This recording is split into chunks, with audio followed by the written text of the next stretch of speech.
Good morning, Sensei.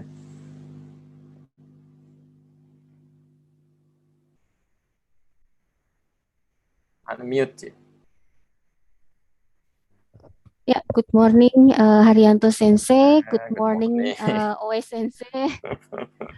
Good morning, kita Sari Sensei.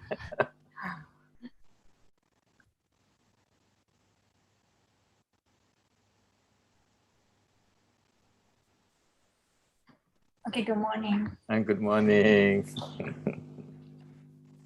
How are you, Sensei? I'm fine, thank you. And you? Yeah, fine. Thank you. That's good. How about Yunita, Sari-san? Yeah, I'm Morning. fine, Sensei. Good morning, Sensei. Good morning. Genki desu ka, Sensei? 元気ですよ。ありがとう。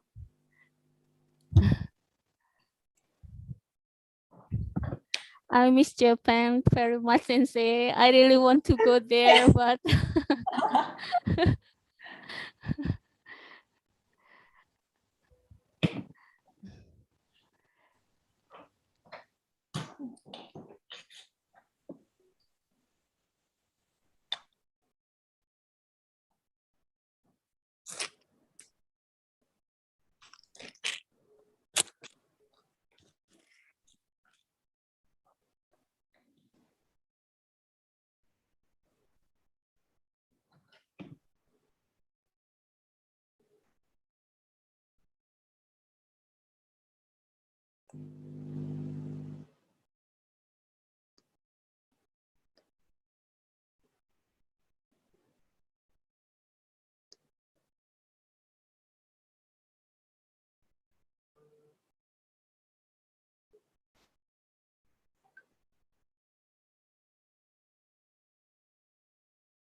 Sekolah Tinggi Ilmu Keperawatan Muhammadiyah Pontianak membentuk individu yang menjadi sumber daya dalam bidang kesehatan, yang siap mendedikasikan ilmunya, serta turut berperan dalam disiplin ilmu bagi masyarakat dan bangsa. STIK Muhammadiyah Pontianak menyediakan ruang belajar sebagai wadah untuk berproses dalam hidup.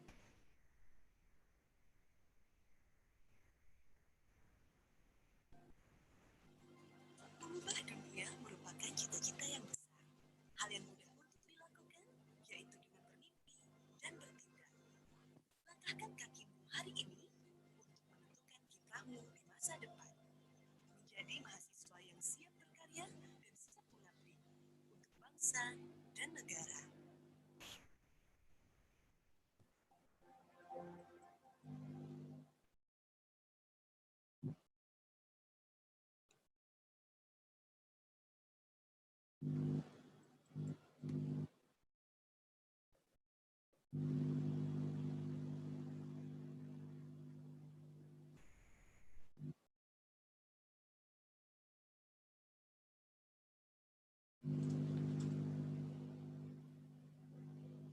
Memang keketuaan makanya kan tidak sesuai.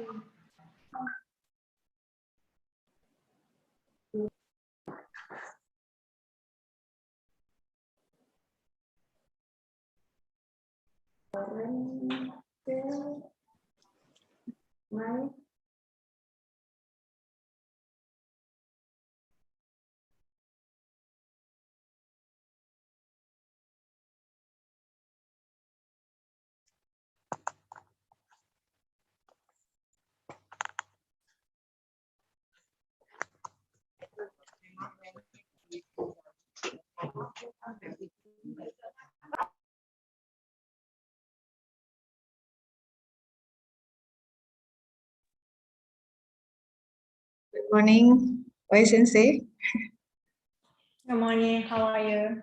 Miss Sunita, and let's start our seminar today. Yes. Assalamualaikum warahmatullahi wabarakatuh. Good morning. We are delighted to welcome you in Nursing Institute Muhammadiyah Pontianak, West Kalimantan for the World Class Professor International Seminar. First of all, let me introduce myself. My name is Muhammadiyah, and I will be hosting you for today's event. And now, please let me welcome our special guest for today. Welcome to the Honorable Mr. Haryanto, PhD, as the Chairperson of Nursing Institute Muhammadiyah Pontianak.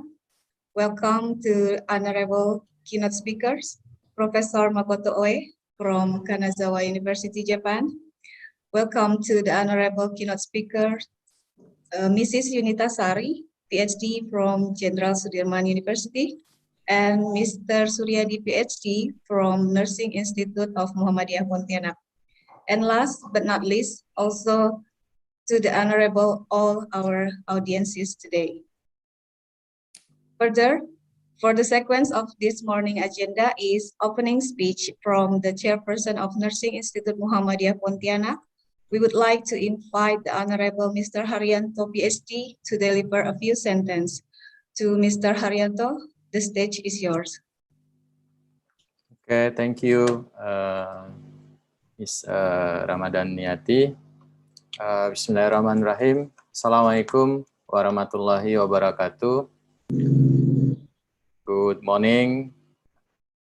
The Honorable Professor Makoto Oe from Kanazawa University, Japan, Dr. Yunita Sari from Jenderal Sudirman University, Dr. Suryadi from STIK, Muhammadiyah Pontianak, distinguished guests and all participants, nurses and students. This international seminar is the milestones marks the joint effort of Kanazawa University, Jenderal Sudirman University, and STIK Muhammadiyah Pontianak in strengthening cooperation in academic activity. In addition, through this seminar, we can share new knowledge and new experience with each others. As we know, diabetic foot ulcers are a serious problem. It's needed a wound management properly to solve this problem. We think this moment is a valuable time with experts from Japan, from Indonesia, Dr. Yunitasari and Dr. Suryadi to discuss about the wound management. And for the Professor Makoto Oe, Dr. Yunita, and Dr. Suryadi, thank you for your time. Finally, for all participants, welcome to seminar and happy enjoy. Thank you. Wassalamualaikum warahmatullahi wabarakatuh. Thank you very much for Mr. Haryanto, PhD, for your sentences. Ladies and gentlemen, now we will begin the main sessions of our international seminar today. Before we start this seminar, you can change or maybe you can use our background that we share on the chat box. Okay, I would like to inform you that we will start this presentation, all the material from the keynote speakers one by one, or maybe with the panel system, and then we will continue to discussion session. There are 3 keynote speakers who will deliver their presentation, and each speaker has 20 minutes to present their material. The first keynote speaker is from Professor Makoto Oe from Kanazawa University, Japan, and with the topic is diabetic foot ulcers management. To the Honorable Professor Makoto Oe, the time is yours. Okay, thank you for your introduction.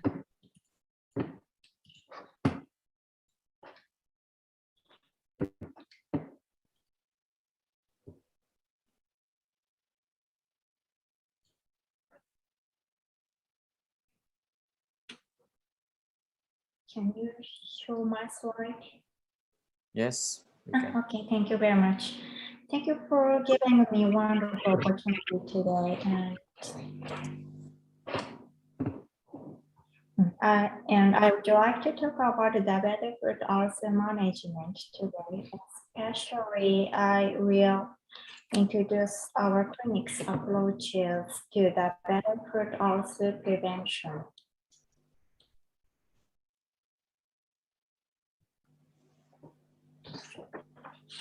As you know, diabetic foot is infection, ulceration, and or destruction of deep tissue associated with neurological abnormalities and various degrees of peripheral vascular disease in the lower limb. Once a diabetic foot develops, the patient's physical condition, long-term prognosis, and quality of life are severely affected. Therefore, prevention and early healing of diabetic foot is an important issue. For prevention of diabetic foot, the international consensus recommends 5 cornerstones of foot management. The first is regular inspection and examination of the at-risk foot. The second is identification of the at-risk foot. As you can see from the table, there are 4 categories and checkup frequency was recommended in each category. The others are education, appropriate footwear, the treatment of non-ulcerative pathology.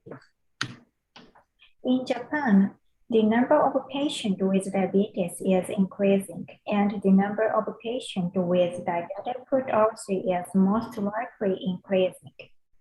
The prevalence of diabetic foot ulcer in 2007 was 0.7. Therefore, prevention of diabetic foot ulcer is an important issue in Japan. Japanese government introduced the management fee for diabetic complications in 2008. It is charged when the standing doctor or nurse provides 30 minutes or more of diabetic foot ulcer education to diabetic patient with a high risk factor for diabetic foot ulcer, and the doctor recognizes the needs for patient consultation. The revised medical fee was a result of the Japanese government's attempt to enhance the amount of diabetic foot ulcer prevention care in the country. Against the backdrop of such consensus, the University of Tokyo Hospital introduced the diabetic foot outpatient clinic in 2006 and had been in the University of Tokyo until March 2020. So let me introduce our challenges in the University of Tokyo today. The purpose of this clinic is to prevent diabetic foot ulcers, examine at-risk foot, treat non-ulcerative pathology, and educate patient and or family. The clinic is only open once a week. The Diabetic Foot Outpatient Clinic was located in the Department of Diabetes and Metabolic Diseases.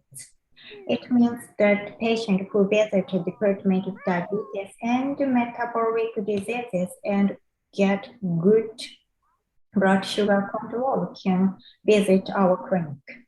It is one of the key points of prevention of diabetic foot because diabetic foot is one of the complications of the diabetes. Blood sugar control is essential for prevention of diabetic foot. Then I collaborate with the clinic as a research nurse. I conducted clinical activities and clinical research in the diabetic foot outpatient clinic. Features of these clinics are the use of visualization techniques, such as thermography and pressure distribution. For example, we identified the high-risk skin pathology using visualization techniques and foot care, and provide individual education using these techniques. Patients with diabetes cannot feel pain due to neuropathy. However, diabetes educators can share information about the risk of diabetic foot ulcers using these techniques, so they might help to increase motivation for self-care. I would like to talk about the process of development of diabetic foot outpatient clinic today. As a first step, to clarify clinical needs and problems, I investigated foot complications and incidence of foot ulcers in diabetic outpatient who visited the University of Tokyo Hospital. 578 diabetic outpatients who visited the Department of Diabetic Metabolism at the University Hospital in Tokyo between September 2007 and March 2008 were enrolled in this study. Foot complications were investigated by nursing researcher in the first investigation. This table shows the characteristics of the subject. Surprisingly, 72.5% were category 0. It means no risk of diabetic foot ulcers. Instance of foot ulcers was obtained from the medical records.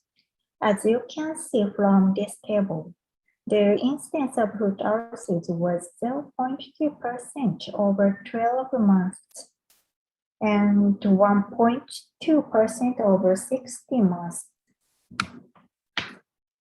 Several researchers had already reported the incidence of foot ulcers in Europe and America.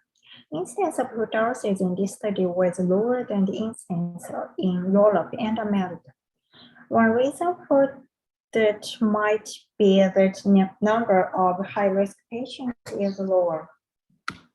I also calculated application rate of prevention care for diabetic foot ulcers based on the international consensus using this data. There are 4 categories and checkup frequency was recommended in each category and in the international consensus. I found that we should expect the fit of 15 patients per day.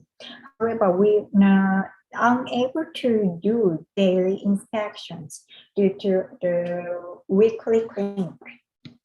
Therefore, we needed to consider the solution. This slide shows the pathway to ulceration. It is known that some non-ulcerative pathology is known before ulceration due to neuropathy or angiopathy. International consensus recommends that patients with neuropathy, angiopathy, and/or foot deformity should be followed with a high frequency. However, the incidence of diabetic foot in this hospital is low, so we couldn't follow all patients based on the international consensus. So we decided to follow the patient with higher risk symptoms, that is non-ulcerative pathology, such as calces, dry skin, fissures, and infection.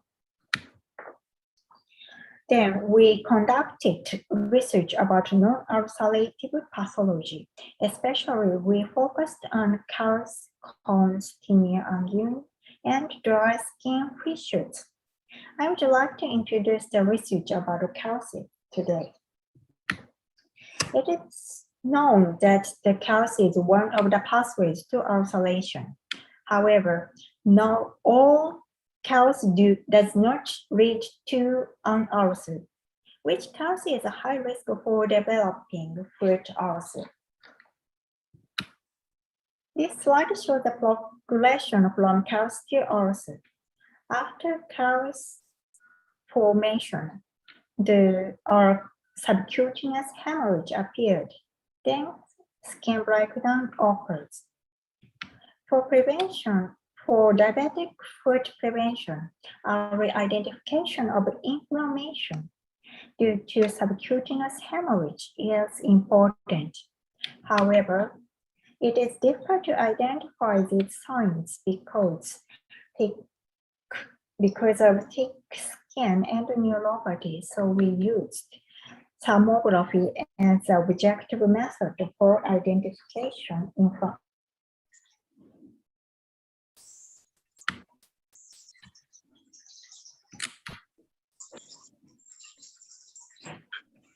Let's look at these images. The upper images show an example of a calus with inflammation, and the lower images show an example of a calus without inflammation. There are non-inflammatory signs by microscopic findings in either group. However, the upper images, we can see the area of increased skin temperature in the thermography. This means inflammation. On the other hand, in the lower images, we cannot see the area of increased skin temperature in the thermograph.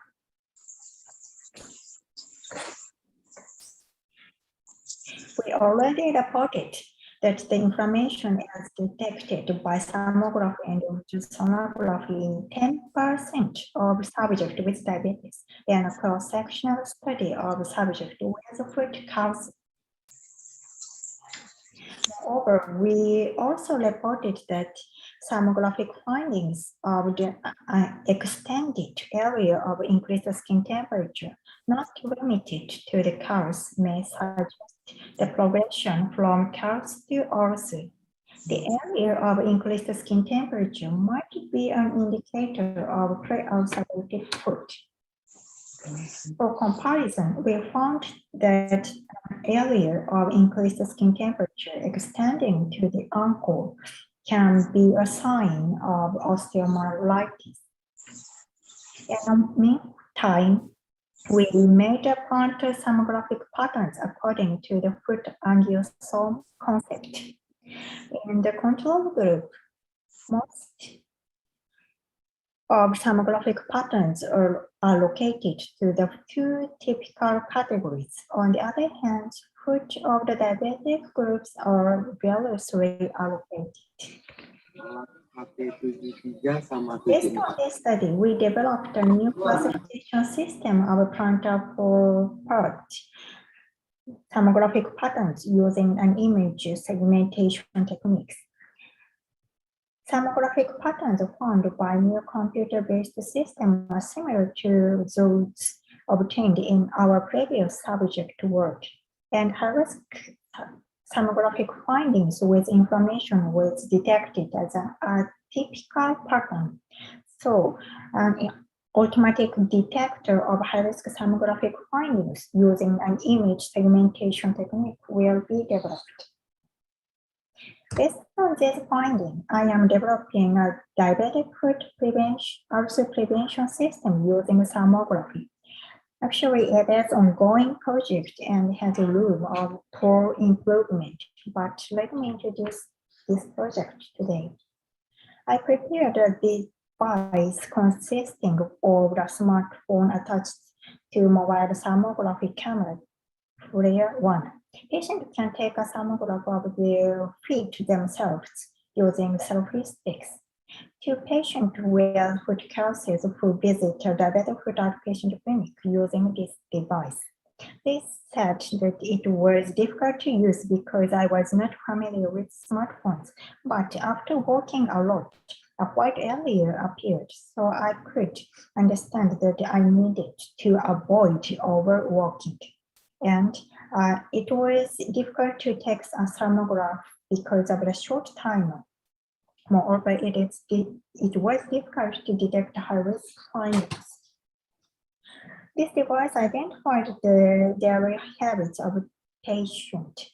The diabetes educator can share information about the risk of diabetic foot ulcer using thermographic images generated by this device. This device might help to increase motivation for such self-care because thermography generates visual feedback in real time. However, the room for improvement, I am working on revising this system.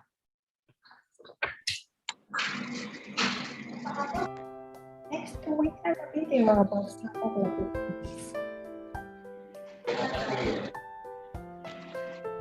Aku paling talan nih.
Through these processes, the diabetic foot outpatient clinic has been developed.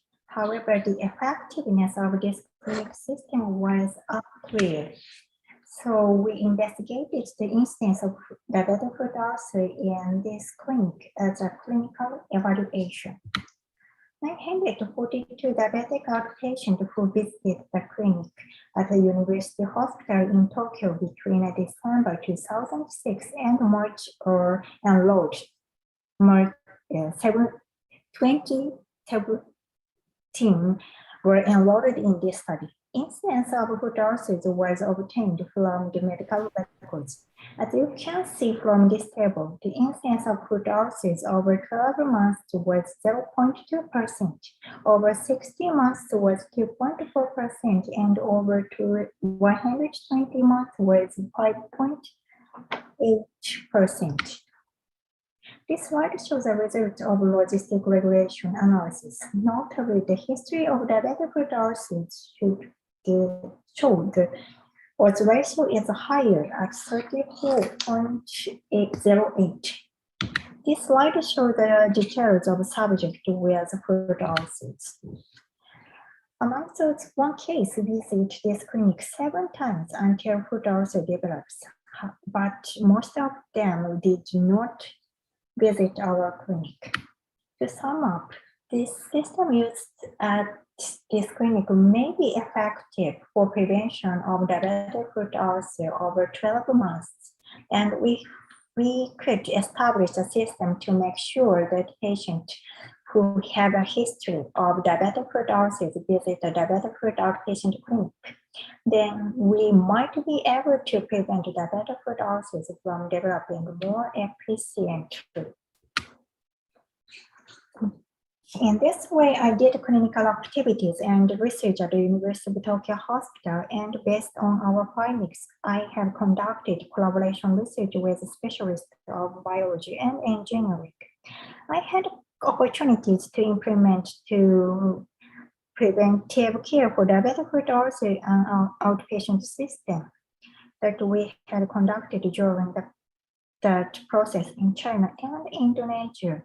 We conducted joint research, and I was given an opportunity to give a lecture in Indonesia, and I intend to conduct my research based on the clinical activities with globalization in mind.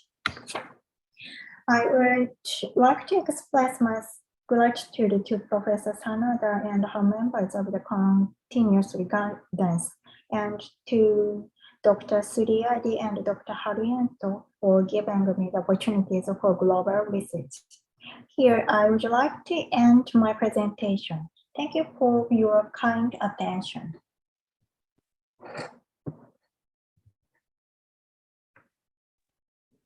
Okay, thank you for your presentation, Sensei. And for the second presentation, we will deliver from Mrs. Yulita Sari, PhD, from Jenderal Sudirman University. With the topic material is health-related quality of life in patient with diabetic foot ulcer. To the Honorable Mrs. Yunita Sari, the time is yours. Okay, thank you, Mrs. Ramadaniati.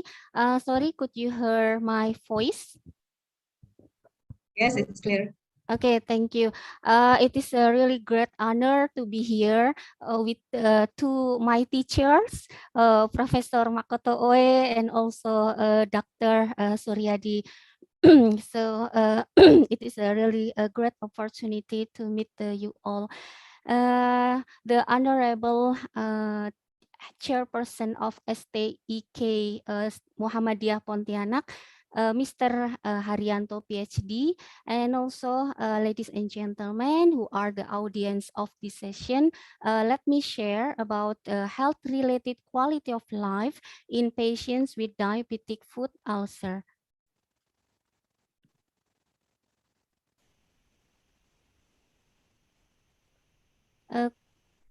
Miss Ramadaniati, could you can you see the slide? Yes, your slide is clearly see.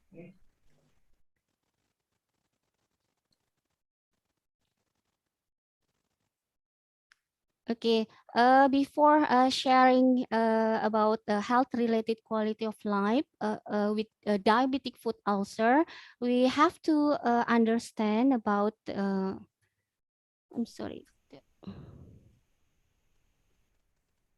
We have to understand about the difference between quality of life and health-related quality of life. And what is a QOL? Quality of life is an all-inclusive concept incorporating all factors that impact upon an individual life, while health-related quality of life is including only including only those factors that are part of individual health. Non-health aspect of quality of life, for example, political and aesthetic, are not included in health-related quality of life. So this is the illustration about the quality of life and health-related quality of life. From the figure, we can conclude that quality of life is broader than health-related quality of life because it includes evaluation of non-health related features of life, whereas health-related quality of life is connected to an individual health or disease status. So since we talk about patients with diabetic foot ulcer, we will use term of health-related quality of life in all of this presentation.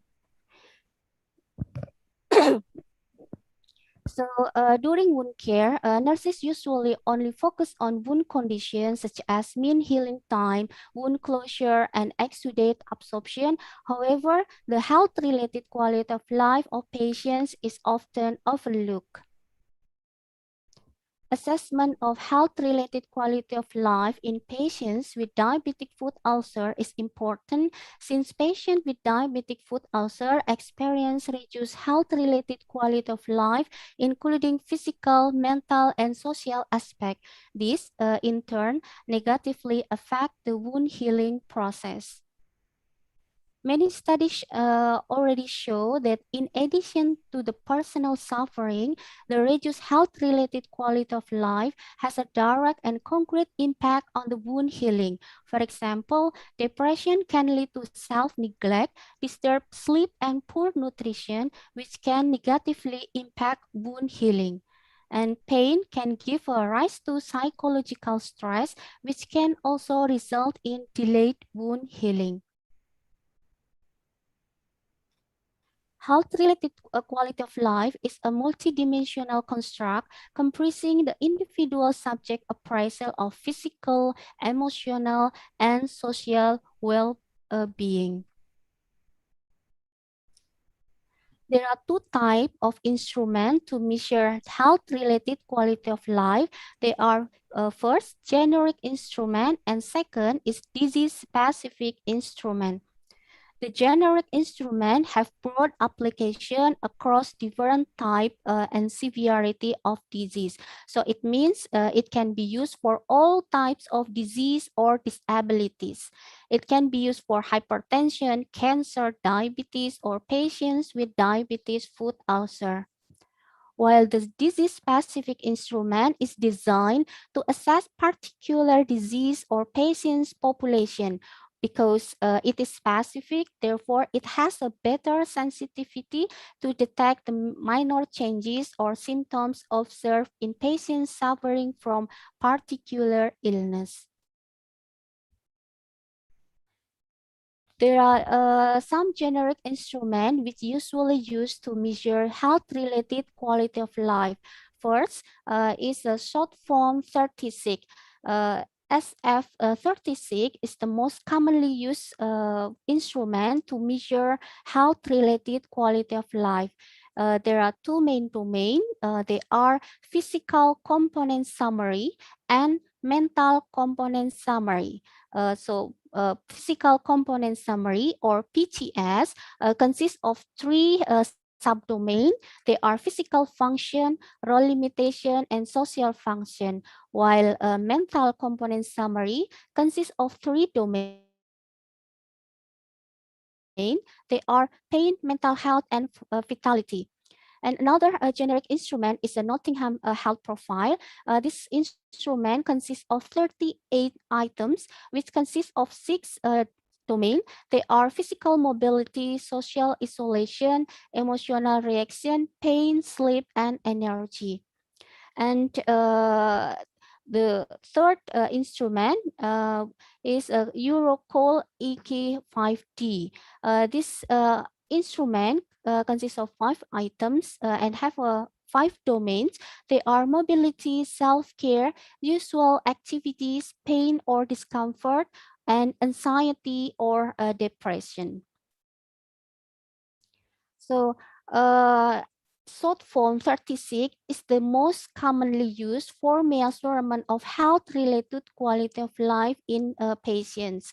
And up to the present, it is considered as the gold standard for generic measure of health-related quality of life. So it means that if you make a new instrument to measure health-related quality of life, so you need this SF36 as a gold standard. This SF36 had been validated in Indonesia with the Cronbach alpha, or the reliability is higher than 0.7. And each item in this instrument was scored from 0 to 100. The higher of the score, the higher of the health-related quality of life.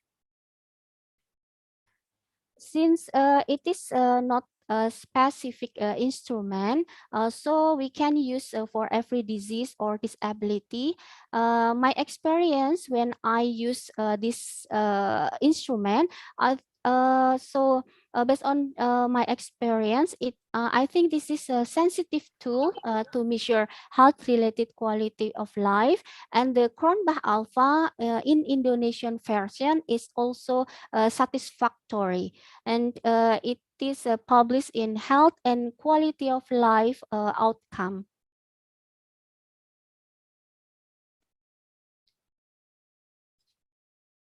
So SF36 could also use to measure health-related quality of life in patients with diabetic foot ulcer.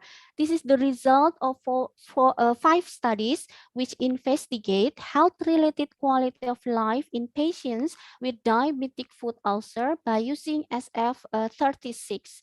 So from the figure, we can see here that the physical component summary and also mental component summary of patients with diabetic foot ulcer were below 50. It means that poor health-related quality of life.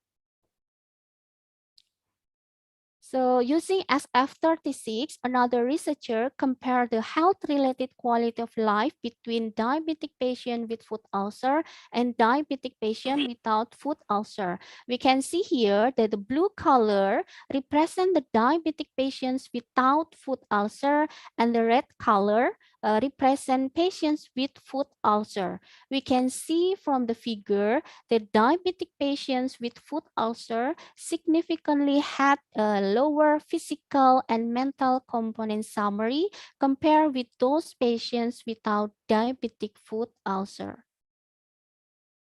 So we have discussed about the generic measurement of health-related quality of life. And now we will talk about the disease-specific instrument for diabetic foot ulcer. So there are 2 commonly used instruments which are usually used to measure the health-related quality of life in patients with diabetic foot ulcer.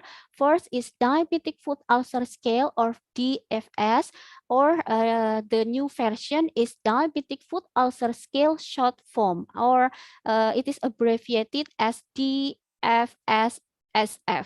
So second one is the NeuroQoL. It's a quality of life in neurological disorders. So diabetic foot ulcer scale or the diabetic foot ulcer short form were designed by Johnson and Johnson from ICOM Health Economic. DFS consists of 11 domains with a total 58 items, while DFS-SF consists of 6 domains with a total of 29 items. And you can see the domains of a DFS include 11 domain, and domain of DFSSF include 6 domain. Consists of leisure, physical health, daily life, negative emotion, worried about ulcer or feet, and bothered by ulcer care. And recently, many researchers use DFSSF instead of DFS because DFS is SF or the short version is more sensitive compared to the previous DFS. The scoring method for DFS scale use 5 optional Likert scale. The DFS score were calculated based on the sum of all items related to a particular domain. In each item, value 1 indicate the worst health-related quality of life, and value 5 indicate the best health-related quality of life. And all the DFS scale were scored from 0 to 100, with higher scores indicating better quality of life. And this instrument has been tested in various language, and the results show that the DFS has a high validity and reliability. But the recent research show that the short form of DFS has more higher sensitivity, and it's a better compared to the old version of the DVS. And DVS had been translated in Indonesia in 2018 by our research team, and the Cronbach alpha or the reliability is quite satisfactory. That was 0.761. And for the diabetic foot ulcer short form, it is currently undergoing translation and adaptation by a team of research of Mr. Haryanto, PhD. So we will be waiting for the result of the reliability of the FSSF might be in the near future. And the second instrument, which is usually to be used for measuring quality of life in patients with peripheral neuropathy and foot ulcer, is NeuroQoL, quality of life in neurological disorder. So this NeuroQoL consists of 35 items, and this tool is widely used in the world, but unfortunately has not been validated yet in Indonesia. So I think it is a good opportunity for master student in STIK Muhammadiyah Pontianak might be one of you can research, can study about the translation and validation of NeuroQoL in Indonesian language. So this is the example of the research in diabetic patient with in patient with diabetic foot ulcer using using DFS SF. So we can see that the patients with the diabetic foot ulcer has a low score in all domain of health-related quality of life using DFS SF. Yeah, we can see that the score, all of the domain were below 50. It means a poor health-related quality of life. So the quantitative and qualitative study has shown that that diabetic foot ulcer has an effect on social aspect, psychological aspect, physical aspect, and economic aspect. For example, in the social aspect, so many patients with diabetic foot ulcer depend on their family and friends to carry out the task because they they are difficult to move, and finally it can cause the family relationship problems, and also it also cause a limited their activity to enjoy the leisure activities. And as we know that the health related quality of life in physiological aspect is also low because patients with diabetic foot ulcer experience anger, depression, and powerlessness. This is the result of the previous study. And diabetic foot ulcer, we also know that it also causes the physical impact. For example, reduced mobility, loss of independence, sleep disturbance, and consequence fatigue. And also, it also cause the economic impact, for example, high cost of treatment and reduced employment opportunities. So previous studies show that the factors or predictor of a health-related quality of life in the literature are consisted of age, gender, marital status, and body mass index. So increased age mean that lower health-related quality of life, and women had a significantly lower score for health-related quality of life compared than men. And participants live, diabetic foot ulcer patients living with a partner had a significantly higher health-related quality of life compared with the participant who compare with the diabetic foot ulcer patients who live alone, and a higher body mass index was associated with a lower score in health-related quality of life. How about the measurement of health-related quality of life in diabetic patient with foot ulcer in Indonesia? So up to the present, the measurement of health-related quality of life in diabetic patient in Indonesia has been conducted by many researchers. However, the study of health-related quality of life in diabetic patients with foot ulcer in Indonesia is still limited. And study by Sarif in 2018 show that 57.6% of patients with diabetic foot ulcer in Indonesia has a low health-related quality of life. So in 2018, I conducted a pilot study to investigate the quality of life, health-related quality of life, and a predictor of health-related quality of life in diabetic patients with foot ulcer in Indonesia. In this study, I used a DFS, so the old version of the diabetic foot ulcer scale.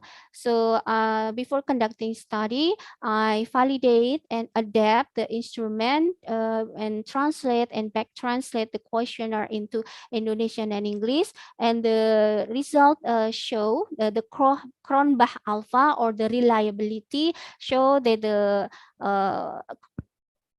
Cronbach alpha is quite satisfactory. That was 0.761. So this is the result of the pilot study involving 55 patients. So the result of our study show that the domains of daily activities, physical health, leisure, positive attitude, and treatment domain were low.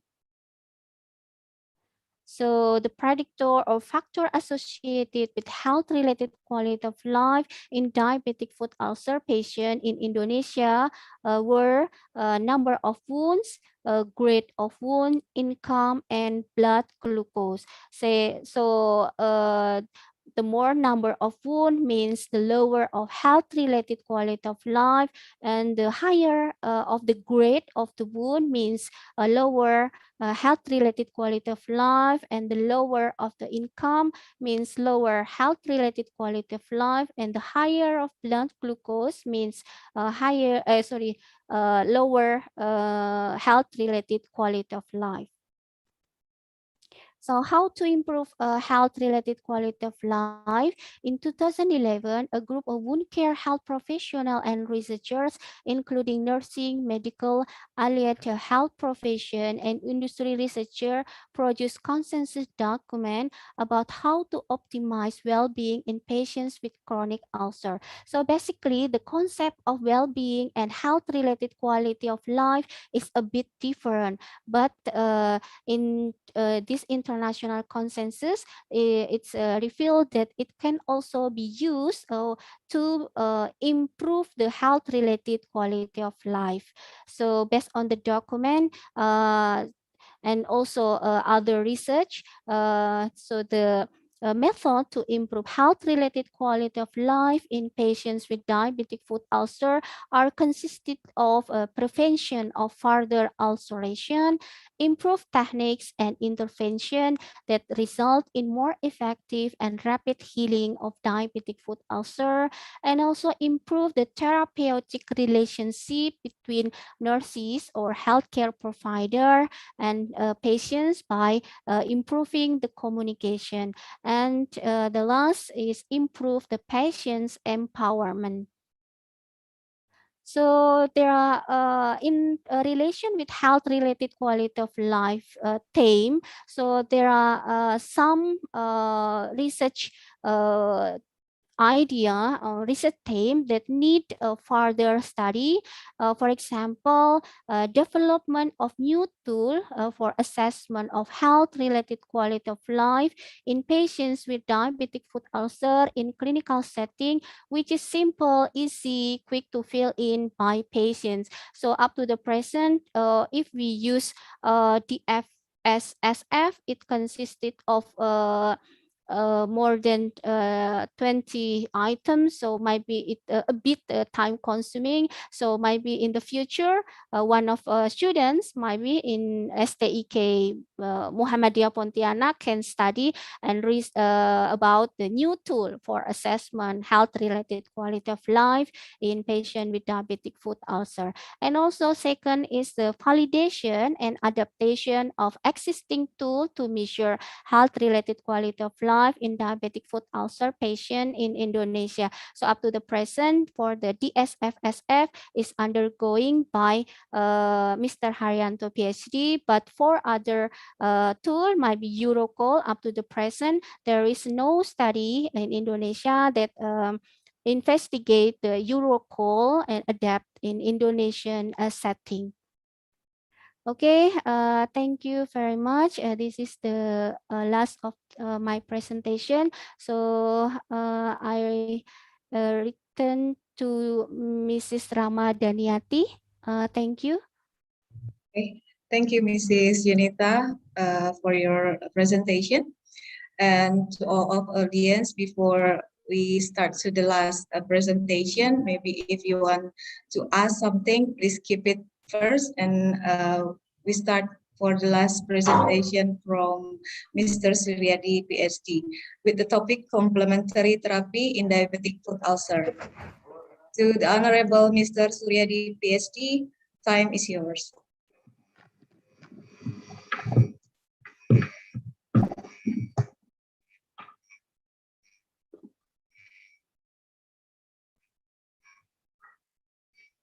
Yes, thank you, moderator. Okay. Good morning, Awe Sensei and Yurita Sari and Mr. Good Haryanto morning. and all of audience with this international seminars. So this is I'm pleasure to be here to all of you, so my colleagues, yeah, Professor Oe and Rita Sari, and also Mr. Haryanto, graduate from Japan. So, and with this opportunity, I would like to present my presentation. We had complementary therapy in wound management or diabetic foot ulcer. So we can start with our slide. Sorry. Hello, moderator. I share my, I share or No. We cannot see your screen share, Mr. From you or from me? Oh, if you are being a co-host, you can share screen. Okay. Yourself, okay.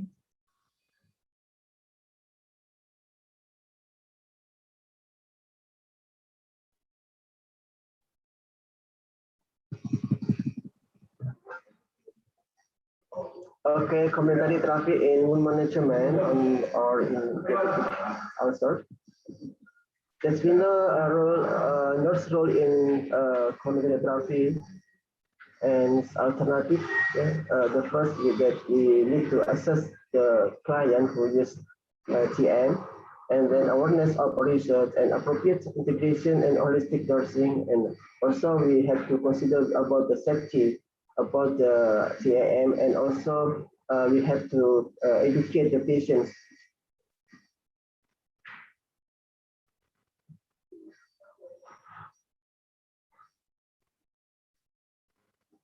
So we have to know that there are two kind of traditional therapy or traditional medicines.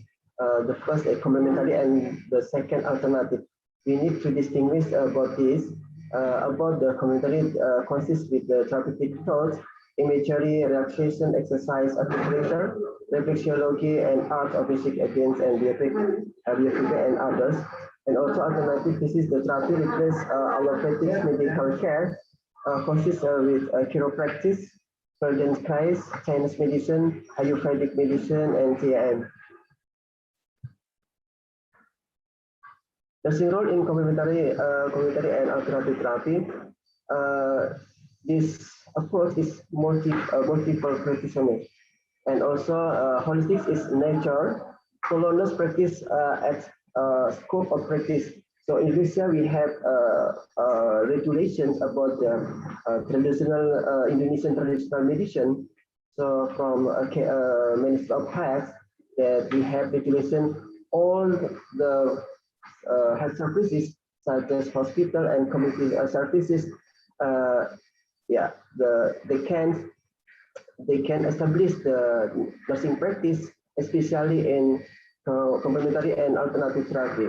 And also we need to work closely with the patient. And the classification of CMs, the first alternative medical system and mind-body intervention, biological-based therapies.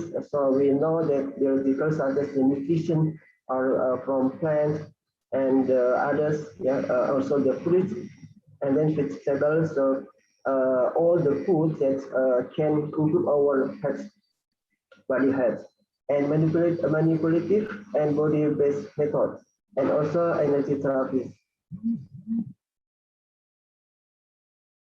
Complementary medicine versus alternative therapy. For complementary medicine used together with conventional medicines, such as the using massage along with traditional analgesic medication, and alternative therapy used in place of conventional medicine, such as use a special diet to treat cancer instead of undergoing chemotherapy. I think in clinical practice, as we know that sometimes the patients they need some others interventions such as massage and maybe compressions and others, and also maybe some stimulation. There is used some devices to stimulate the muscle and others.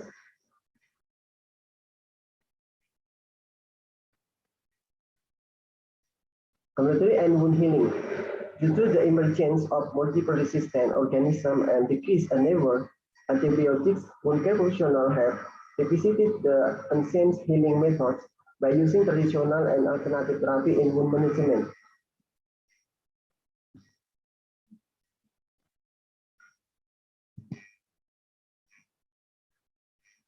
So this is a paradigm, wound beds and relative to alternative and complementary therapy. So as we know that wounded concept, we start from the wound beds. Yeah? There are kind of three, or the divided three components. The first, the cause and local wound care, and the third patient-centered concern. So the cause that there are constitutional trainers medicine, PNC, and neuropathic homeopathy, and orthomolecular therapy, Ayurvedic, oral, ginkgo, ginseng, turmeric, oral, horse, nut, venous, for venous, and ulcer, and other. And then also we consolidation, maybe how we can take care of the patient which use some community therapy such as the aromatherapy, energetic walk, acupressure, acupuncture, and others. And also in wound beds, yeah, to manage the wound like the tissue management, so we can use the honey, aloe vera, and so on. And also maybe some study that also we can use pineapple to break the wounds, the tissue beds. And also in infection control, so the honey is very useful, and also can be calendula and tea oil, and then anti-inflammatories. Also we can use aloe vera, calendula, hypertarians, and others. Yeah? And how to lift the moisture balance in the wounds. One kind of traditional medicine, we can use aloe vera, and also we can use honey.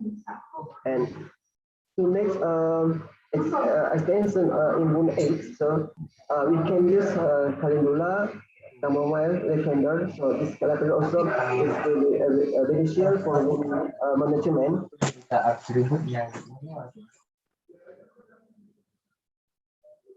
This is one study, potential of leaves from African composite in wound care, composite in wound care, and in experimental evaluation. The study mentioned that extract and extraction significantly reduce bleeding or clotting time in rats and decrease coagulation time of whole red blood in order to manage of defect. Also, the extract of fraction cause finding the decrease in inhibition of the growth of chemical isolate of Pseudomonas orange and Staphylococcus aureus, as well as threat strains of Pseudomonas aeruginosa and Staphylococcus aureus, and reduce sterilization periods of wounds, especially induced in rats.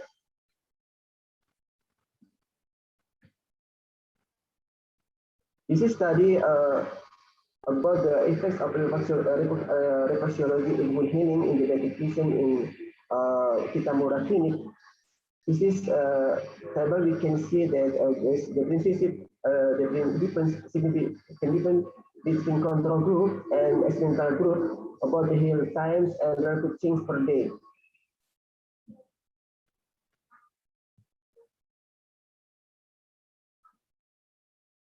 And other study regarding the spiritual relative to diabetic wound healing or diabetics healing times, length of time healing.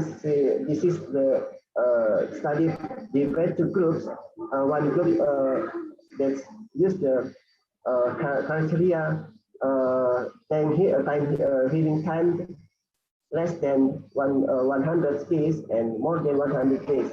We can see there was a significant difference regarding the prayer and then read the rosary for the Christian, and then read the Holy Quran for the Muslim, and the level of taqwa and age diet.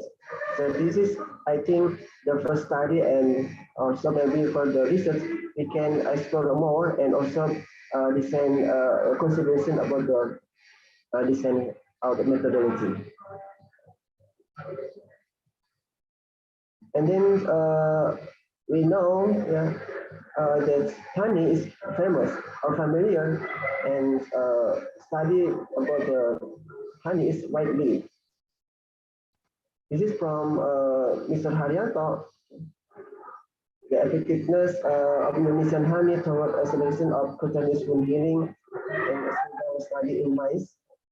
So just we put only one result regarding the inflammation factor, or if it's very important in the first inflammation, in the wound healing phase. Yeah. Neutrophil is in Indonesia honey is very high, or the number of neutrophil in Indonesia honey is very large. Yeah, it means that it's very important if in the inflammation phase, so the stimulate the neutrophils that can control inflammation in the wounds, in the face, in the face process wound healing. This is compared with the Manuka honey and the hydrocolloid dressing.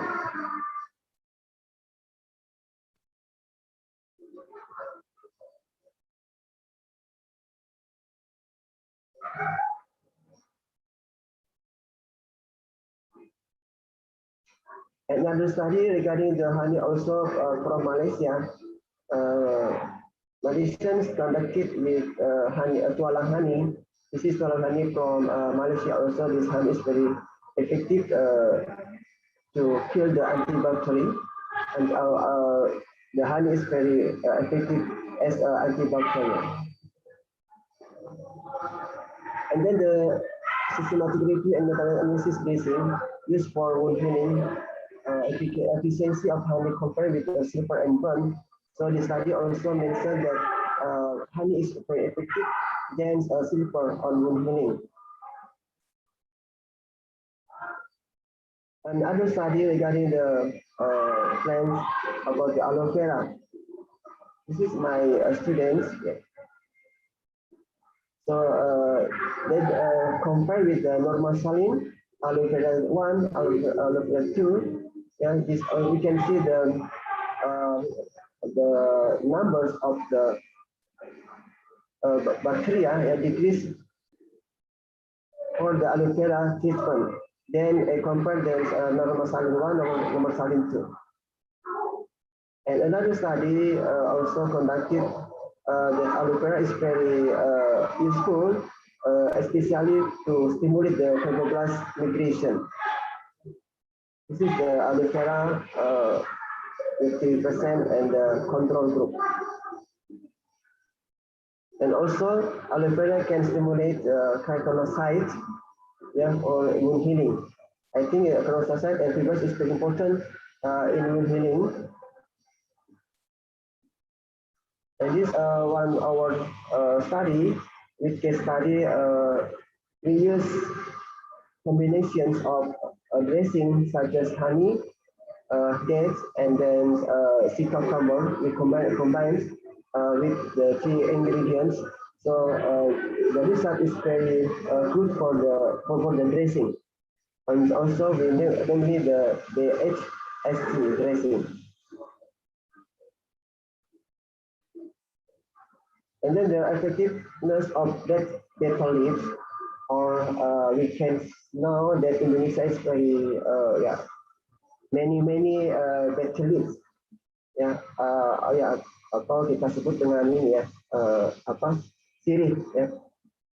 The study cleansing with irrigation technique using 20% that betel leaf infusion and swabbing using 20% of betel leaf infusion was effective in decreasing the number of the bacterial numbers of the diabetic ulcer isolate in white rats induced by alloxan. However, one study mentioned that people betel leaves induce wound healings activity fibroblation of fibroblasts and reducing once 11 beta hydroxysteroid and the hydrogenases ones, especially in diabetic rats. This the result study mentioned that people beta leads extract in food then release wound healing in diabetes mellitus by decreasing the oxidative stress markers and 11 beta HSP1 expression. So we have to know more. Maybe the next study we need to explore. We need to conduct about the beta leads, yeah, beta because this study mentioned is very important for us that proliferation is delayed or the inhibit. It's very important if the proliferation phase and then any treatment we apply on the wounds and proliferation is inhibited. So I think, of course, the influence the wound healing process. So it's important is we have to flush or do the irrigation the wounds. So also we need to explore about the or evaluate the histology because it's important. The study mentioned that extract per betal also improve the village wound healing in diabetes presidisis animal. So we need study with the human. Thank you. I think that's all for my presentation. Okay, thank you for Mr. Suryadi for your presentation. Well, thank you for all speakers for the interesting.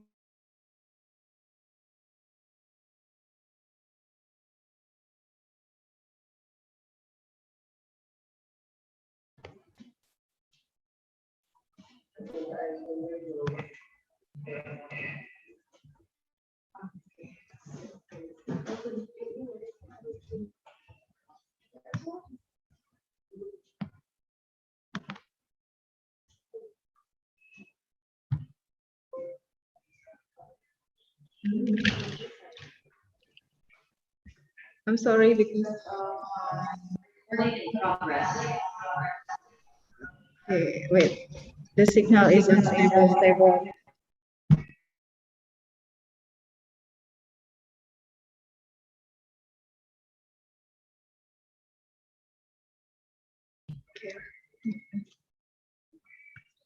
Okay, thank you for all the speaker.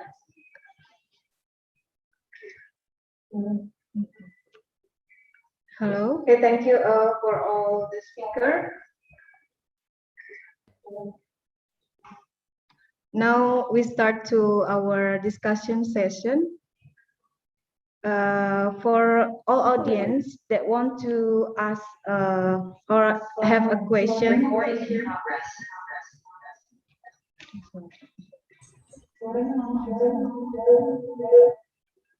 Okay. Hello. Is my voice clear now? Yes, Okay, clear. I'm sorry because the signal is stable. For all audience, if now we start or begin our discussion session. Now, if you all have any question, you can raise up your hand with click the button raise hand in Zoom, or maybe you can write down your question on the chat box. So, and then you can set your name, say your question, and to which speaker you want to ask. Okay, please, to all audience, is there any question to get to discussion?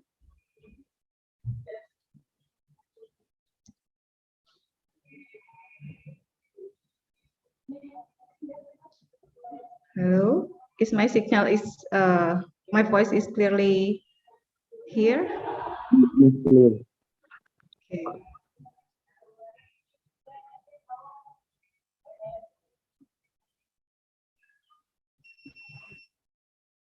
also. Is there any question from audience?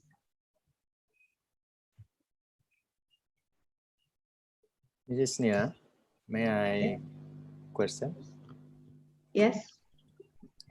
Okay, thank you for all speakers. Your presentation, I think, excellent presentation.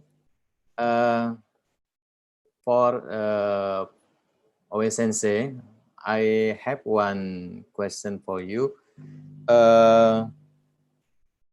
Your presentation for the prevents diabetic foot ulcer or to how to monitor diabetic foot ulcer using the thermography. Thermography, as we know, is a very expensive for maybe for Indonesian people. Yes, I think if we buy this device, maybe it will influence the quality of life because it's very, very expensive. Maybe you can share experience from your country. How about your government? This is any insurance, any financial support for the patient. The device, maybe the government give to the patient, or they have to buy themselves. Okay, thank you. Thank you very much. Your question, Haryanto, since it's very good question, I think. Actually, the price of the thermography is also expensive in Japan. However, recently it became cheaper because one of the reasons is the thermography is very common, became common because we needed to check our body temperature due to COVID-19. So every shops or grocery stores, bookstores, also hospitals have the thermography, and the other reason is the recent thermography which attached smartphone developed. Actually, it's not so expensive, so we can easy to get the thermography, and unfortunately, government or insurance system is not covered to get thermography. And so I hope the price of thermography will be cheaper in the future. Okay, I hope so. Okay, thank you.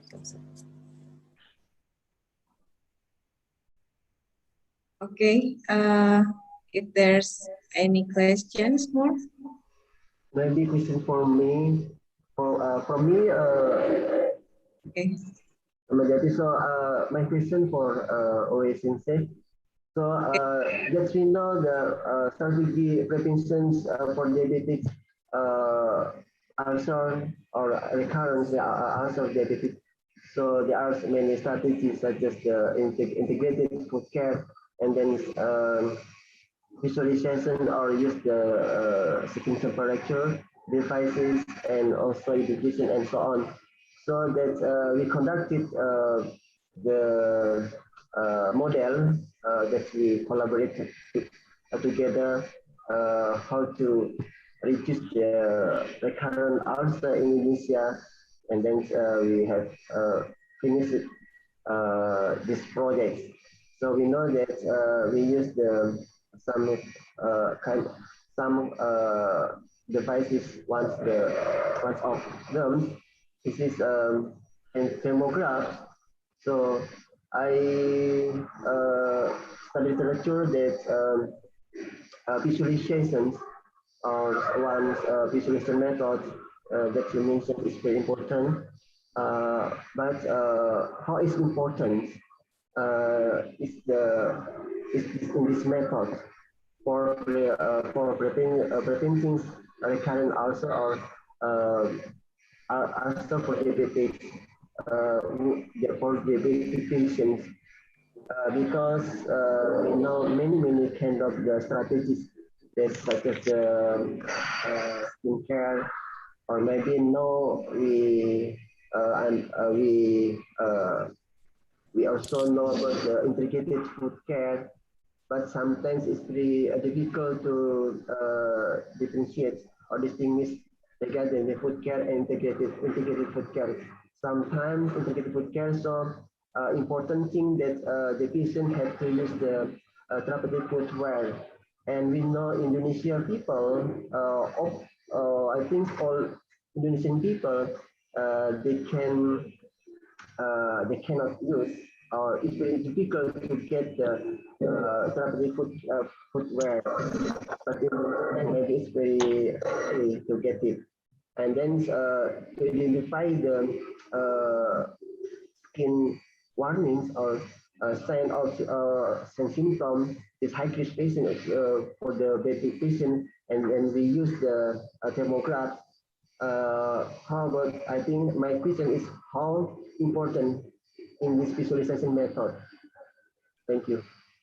Thank you very much for your question. Your question is, sorry, how important to use, sorry, thermography for prevention? Yes. Okay, thank you very much. Yes, good question. Thank you. And first of all, thank you very much for the opportunity to conduct joint research with you. I really appreciate your contribution and give a wonderful opportunity to conduct a joint research. And I glad to hear that if you think the using thermography as important for prevention of diabetic foot ulcer or recurrence of diabetic foot ulcer in your country. And recently, I think it is important to monitoring of this high-risk condition of diabetic foot ulcer.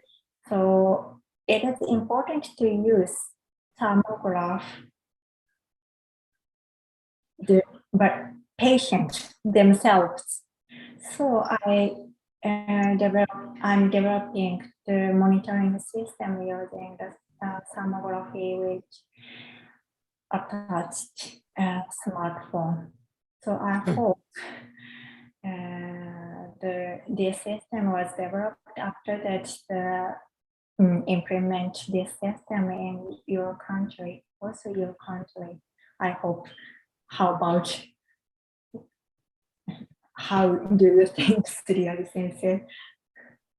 Yeah, I think because based on our research study, if we evaluate all the patients, I think because the devices belong to nurse and the patient cannot get it, so it's really difficult the patient to monitor their side. I think it's very important that how to patient can monitor or control the skin temperature. So then, yeah, it's really actually, or the patient can monitor every day using maybe using this thermograph, but because this Haryanto mentioned this device is maybe given the prices in Japan, Indonesia, and also after we search in the internet, so also we can find from other countries such as China and others. But important thing that patient need devices.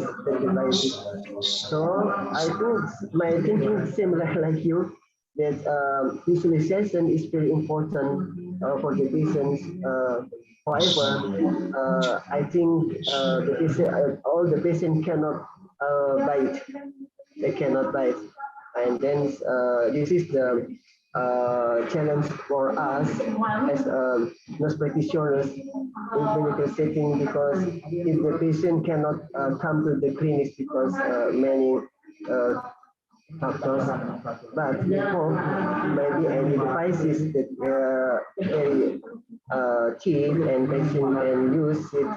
Sometimes the software and then software and then include in the inside cellular phone or mobile phone. Maybe this is the new things or new my idea is maybe because in Japan many people can yeah, we had technology, and also we can develop these devices using new model. This is my thinking, since thank you.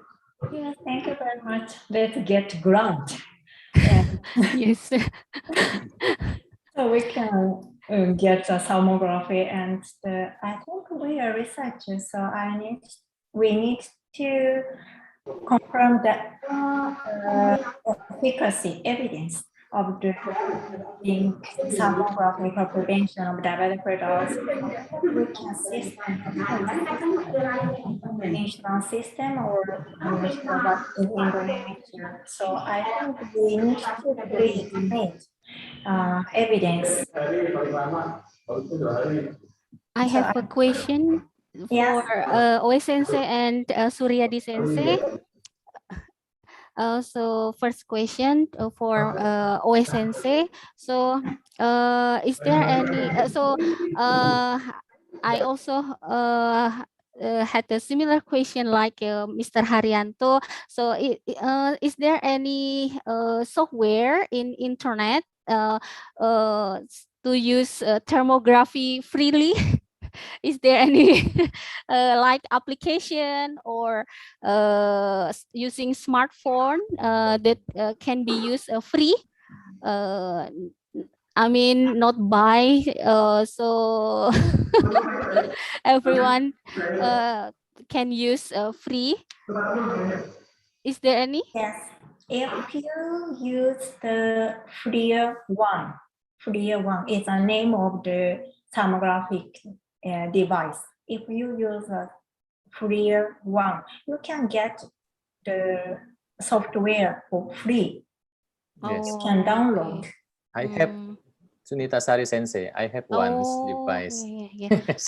I buy in Japan. I bought in Japan. Oh, but in Indonesia we can also. Yes. Software-nya, the software is free, but the device is.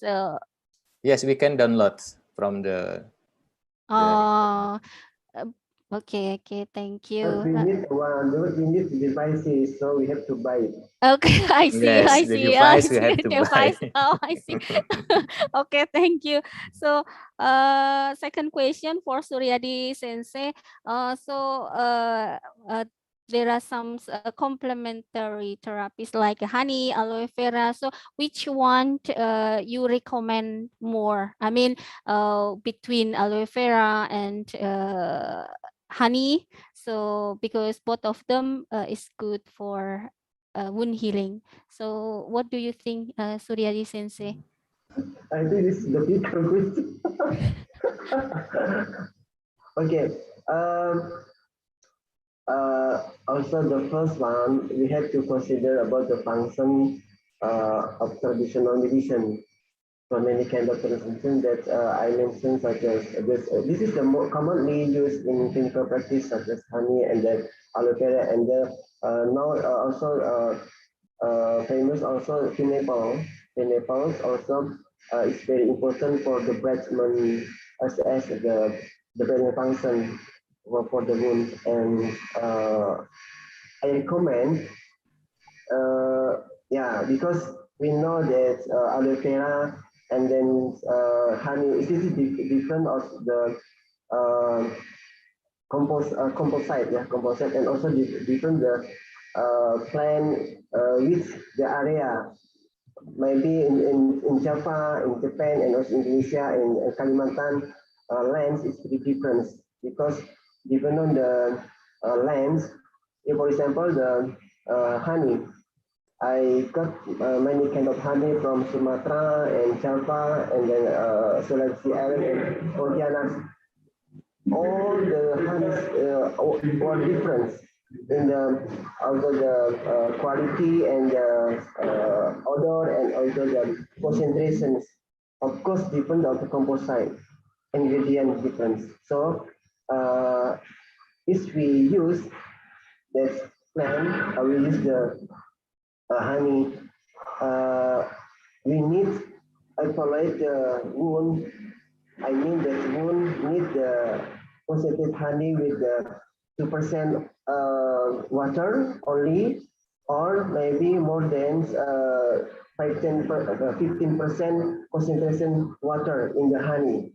Depend on the wound bed, because if we use only 2% concentrate in water in the honey, I think it's very useful for the wound if we change the change dressings maybe 2 days.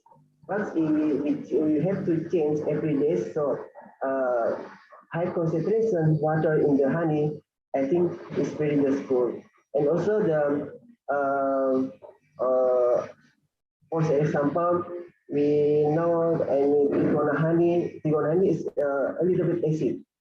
So it's very useful for kill the Pseudomonas or Staphylococcus aureus, but it's not suitable for formulation phase or migration epithel. It means it's not good for the formulation phase. Just good for kill bacteria.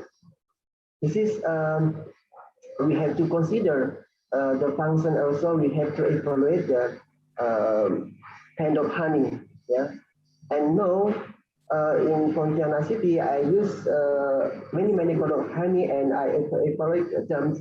Oh, I know that there are different honey or different that we use in the different to apply the wound surfaces. And also aloe vera. Aloe vera is very useful for wound from the inflammation till the remodeling phase. But all the patients and allergic, because I conducted research about the aloe vera. Little patients have allergy. So the first one is very important. We have to consider the traditional medicine, use honey, aloe vera, and pineapple, and then we have to evaluate the wound beds and also patient condition. This is very important. That's it. Thank you. Thank you, OS Sensei and Suryadi Sensei. Well, it's interesting discussions about the technology, new technology for diabetic foot ulcers. Maybe there anybody from our audience wants to ask? I see there is. Oh, okay, Uswatul Hasanah. Okay. Hasanah, time is yours. Okay. Uswatul Hasanah still mute.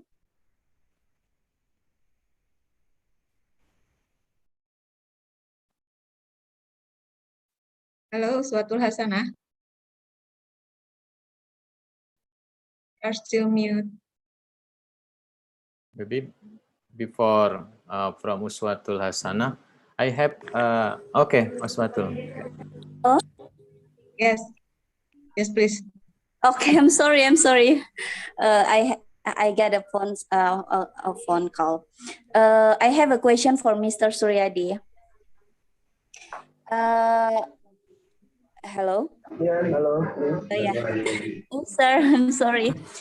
We know that honey is good for wound healing, but I ever had an experience with one of surgeon that he forbid us to use honey for some chronic ulcer patient, but he asked me and my friends to use Zanoskin products, as we know that Zanoskin actually also contains honey. So, what do you think about that, sir? Thank you. Sunscreen. Yes, Cream. Sunscreen cream. Yeah. Yeah. Yeah. Sometimes we know that products.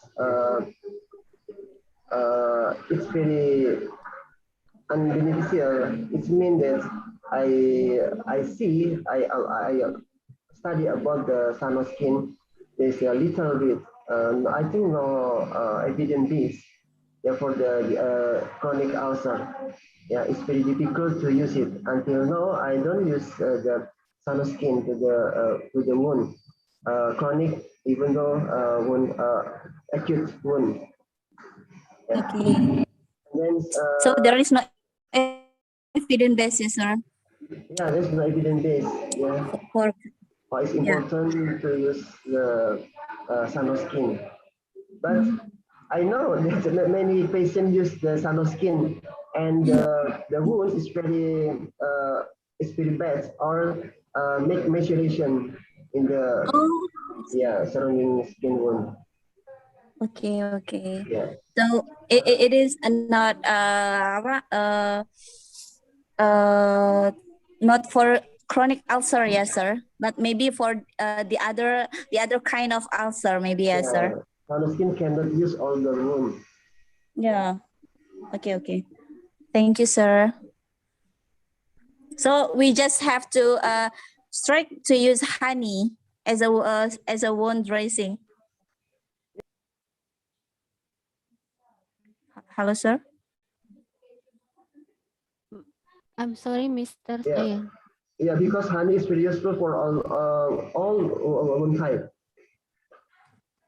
So my question is, when I get this problem, when I have to facing up this surgeon, what should I say to this surgeon when he asks me and my friends just to use a Sanoskin product? Yeah. So I just give an answer that Sanoskin actually there is no evidence base for for chronic wound ulcer gitu ya, sir? Yeah, of course, you have just saw the evidence base regarding the honey, effective in wound care, and also you have to evaluate the wound condition in the patient, and you mentioned and you talk to the doctor, medical surgeon that this wound bed is not good. We can see the progression is delayed from the first at the beginning wound care and after 1 week maybe, and you can evaluate the patient and not good for the wound bed condition. You can say this condition is not good. Okay. This wound use some skin or others. That you think that you have to evaluate the wound bed condition. And then you can discuss with the medical doctor, surgeon doctor. Surgeon, yeah. Yeah, and then you argue with the doctor. It's very important. Yep. Okay. Okay. Thank you, sir. I got it. Maybe you can show the article about the honey study. Yeah. Yes. Actually, I'm sure that this surgeon ever see this a lot of article about the honey, but I don't know what's his reason that he forbid us to use honey gitu. I don't know what his reason. Okay, thank you, sir. Okay, thank you for Husbatul Hasanah about the questions. And then maybe another question. Yes, moderator. Okay, Mr. I have a question for the Unitasari Sensei. I think your presentation is good for the quality of life on diabetic foot ulcer patient. What do you think? Because in Indonesia, we have many ethnic and different culture. Your study in Japanese islands, And then the Sharif is maybe Sumatra Islands, Sumatra Island. And what do you think? Any correlation, ethnic and culture, and between quality of life? Yes, thank you, Mr. Haryanto. So based on previous study, so based on the qualitative study and also quantitative study, it has been revealed that the culture greatly affect the quality of life.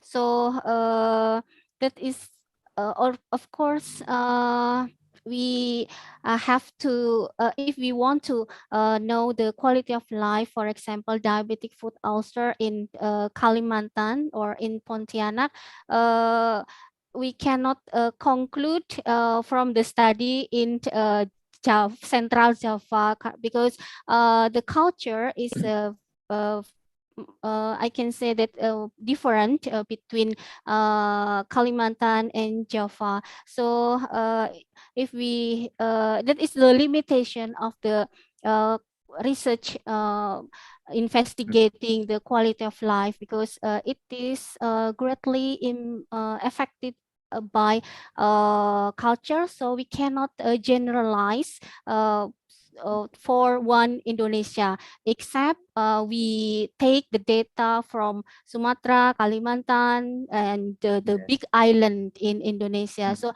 I think it is a very great opportunity for researcher in Kalimantan. I think we can collaborate for the next future for the study.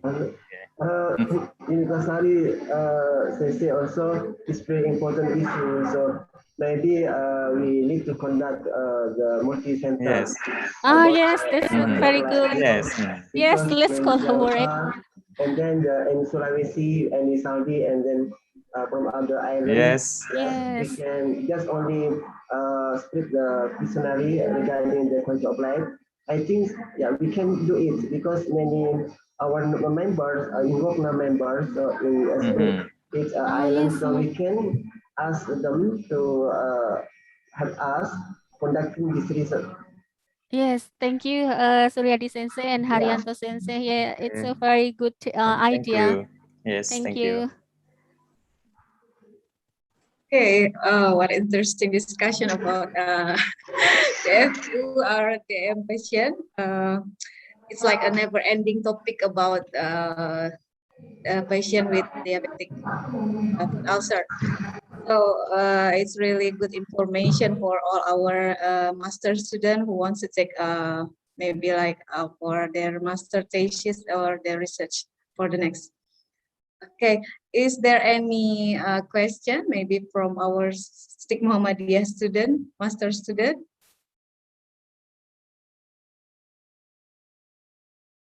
Or if you decide to ask with in English, you can ask with Indonesia maybe, or in Bahasa, we can translate it for you. Or maybe you can write down on the chat box.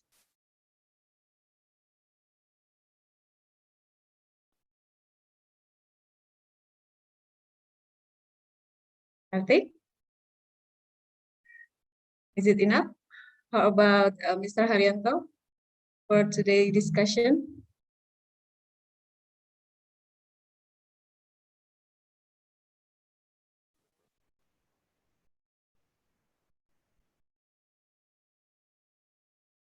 I think maybe OSNC can explain regarding the traditional medicine, Japan traditional medicine, currently situation or current condition.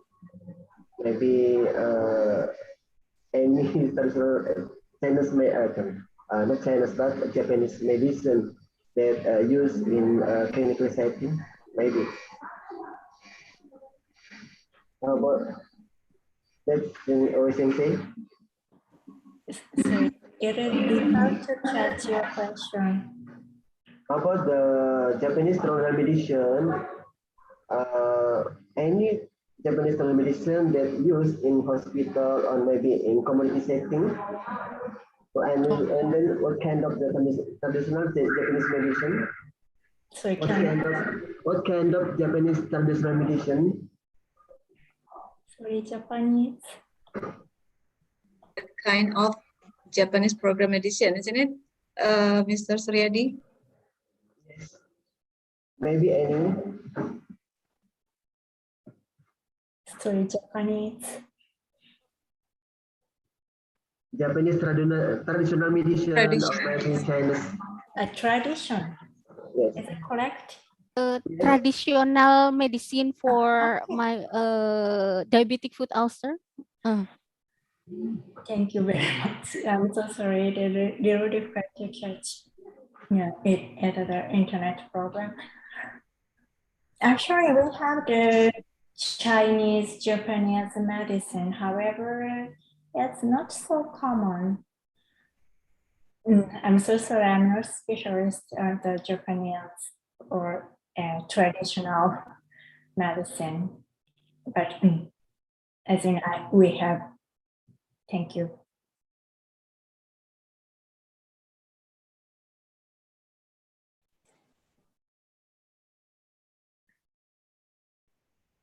Sorry, Sensei. Yes. So, before I knew about the new pasta dressing that during when we were master students in Kanazawa University, so we use new pasta, and Sandra Sensei said that new pasta contains sugar and iodine. Yes. So it's still there? Yes. Actually, I think it's not traditional, Japanese traditional treatment, but yes, it's very, very common. We usually use the U pasta. Yeah. This is not traditional medicine? Not traditional, I think. Oh, okay. Thank you. Yeah, thank you very much for your question. Okay, thank you. Moderator, I have a question for the Oe Sensei. Yes.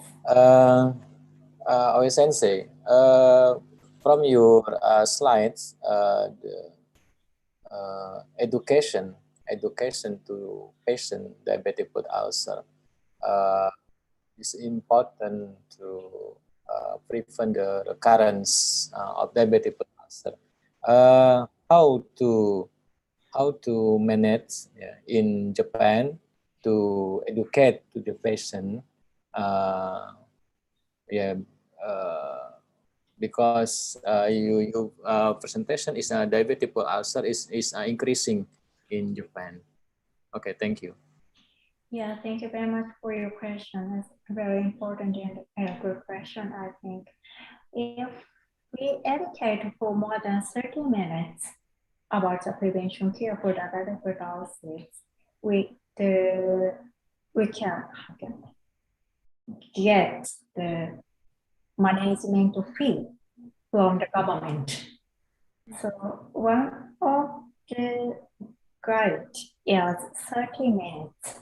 30 minutes.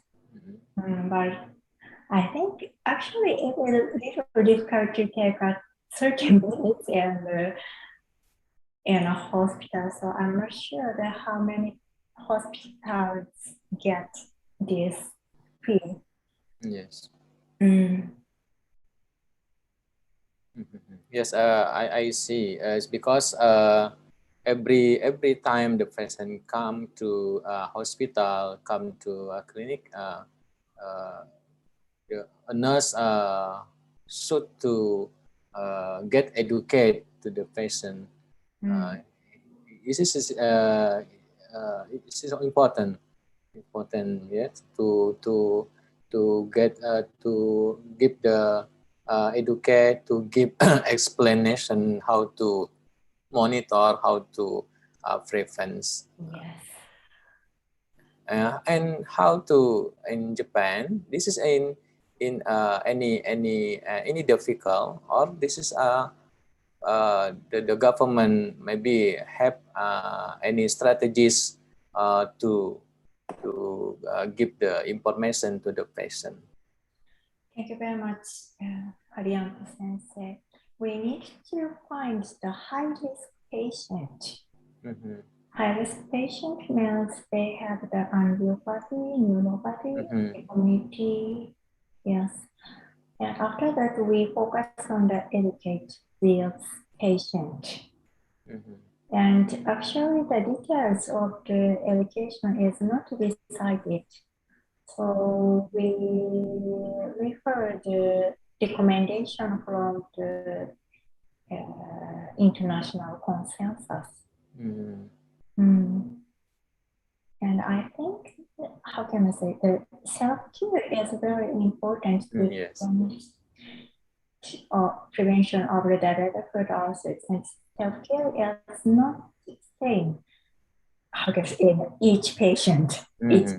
So we need to check their self-care, and the patient needs to recognize their self-care themselves. So nurse only support patient. Yes, I think it's in Japan they have the high motivation to about the diabetic. Yes, because Yunita Sari Sensei represented her studies. This quality of life is in Indonesia, especially in Java, is low. I think it's related to the motivation. Different in Japan, maybe it's a high motivation. The patient maybe the high to motivation to come to hospital, come to a clinic. I think it's any factors, maybe the financial support and the others. Thank you very much. Yes, your financial support is very important, I think. Okay, thank you, Sensei. Thank you very much. Okay, thank you for Professor Makoto Oe and Mr. Haryanto. Is it still any question from audience, other audience?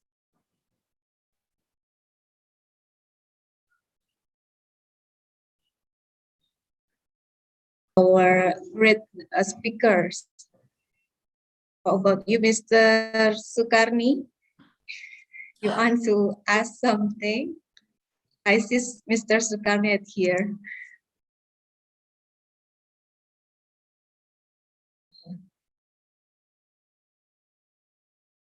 Okay.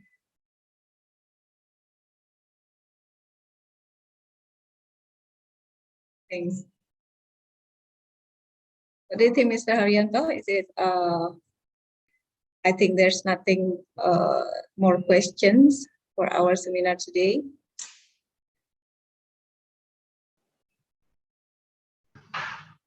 Yes, if any, if there is no question. Okay. Okay. For the end of the session, before I think there are no more questions again.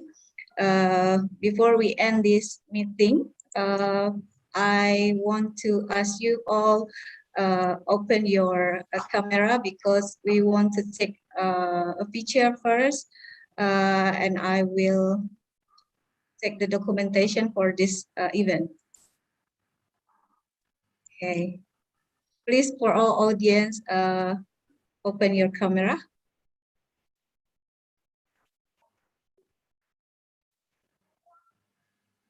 Okay, still waiting for others.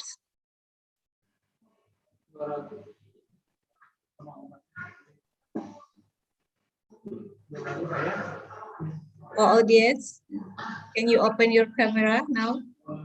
we will take a picture, the documentation.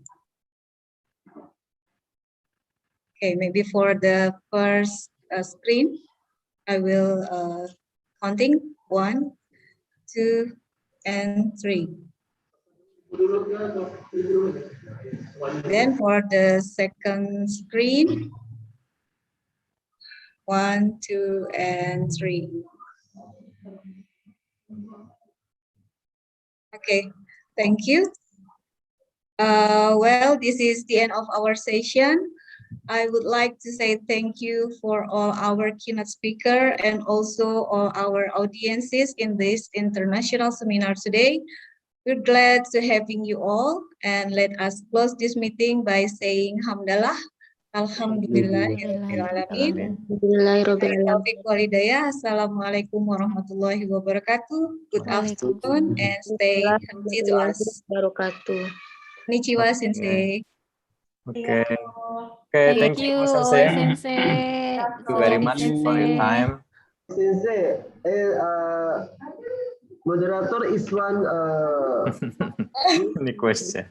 student from Indonesia to study in Japan. Our moderator. Yes. Oh yeah. Prof. always knowing it. Okay. And Prof. Oe is my supervisor. Yes.